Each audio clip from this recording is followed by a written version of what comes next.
So one of the most common questions I get asked is, where do you get your inspiration from? Or where do your ideas come from?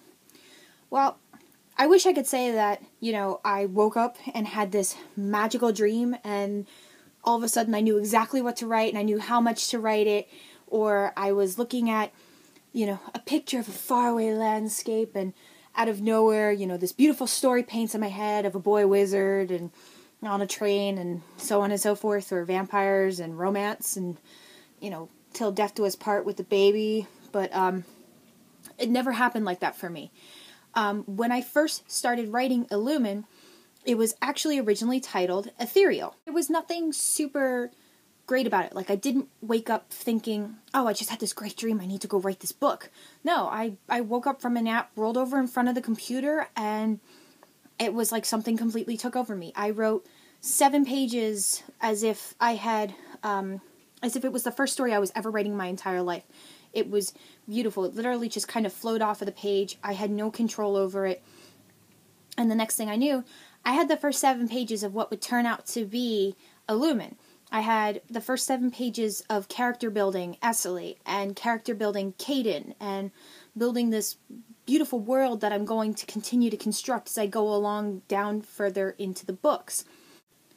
But, a lot of people think I kind of get my ideas more like, well, kind of like this.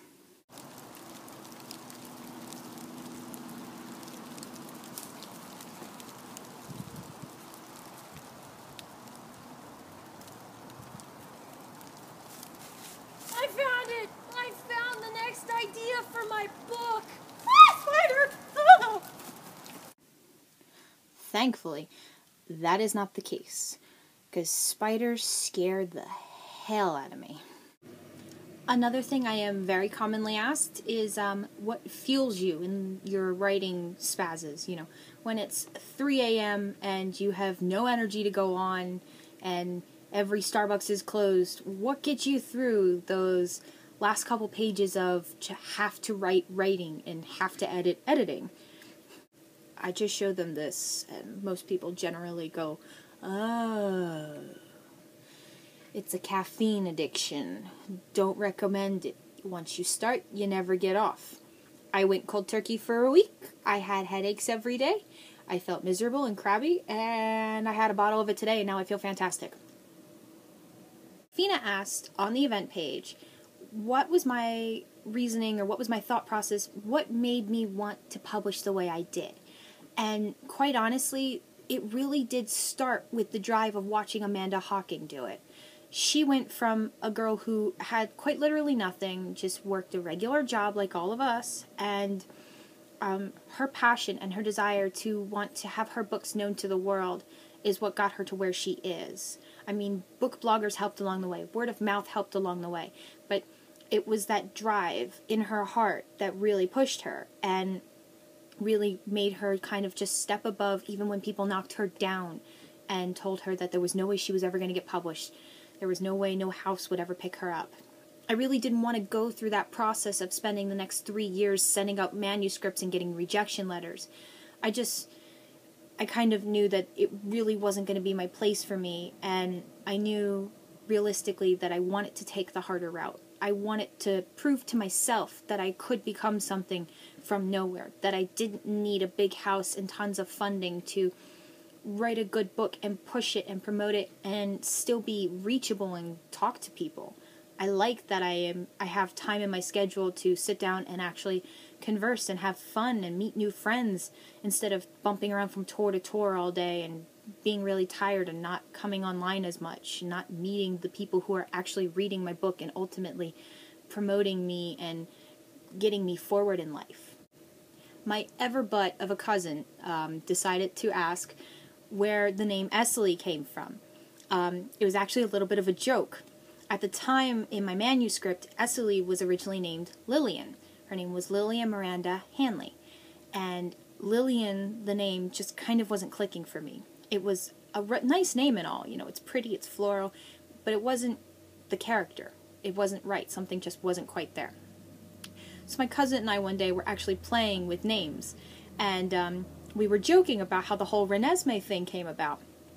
She needed a new name for a hamster at the time. So I told her, well, since you don't want to name it Renesmee, let's play with other names and mix them. And we ended up picking out Alice and Rosalie and tweaking it together, and Essallie came about.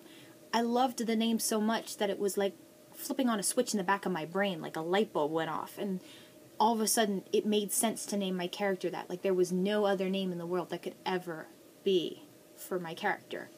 Well, it's kind of cheesy, but it's kind of cute at the same time. Natalie asked, where do I get the titles for my books? Well, actually, it's kind of funny. Well, it's funny to me anyway. When I decided I wanted to start having the book titles kind of set up in advance, I wanted to play them off of what was going on with Essallie. And when the manuscript was originally titled Ethereal, it wasn't quite right. You know, Essallie comes into herself and her gift as being a half angel in the first book, but at the same time, she's not fully there. And I thought, well, Ethereal doesn't quite fit it because she's only half of that. She's not all the way there. And I started playing around with different words, you know, light and dark and life and death, the sort of things that hold significance and hold a little bit of meaning to them. When I was going through light and I was playing around in the thesaurus online on dictionary.com, one of the words that came up was illumine. And I looked at it and I thought to myself, well, I've never really seen too many books like that before. And it kind of just happened. It was like kismet. I mean, you hear people illuminating things, you hear a room illuminating, and, you know, the lighting illuminates the room, but you've never heard of a book just titled that, at least not for religious purposes, or not for non-religious purposes.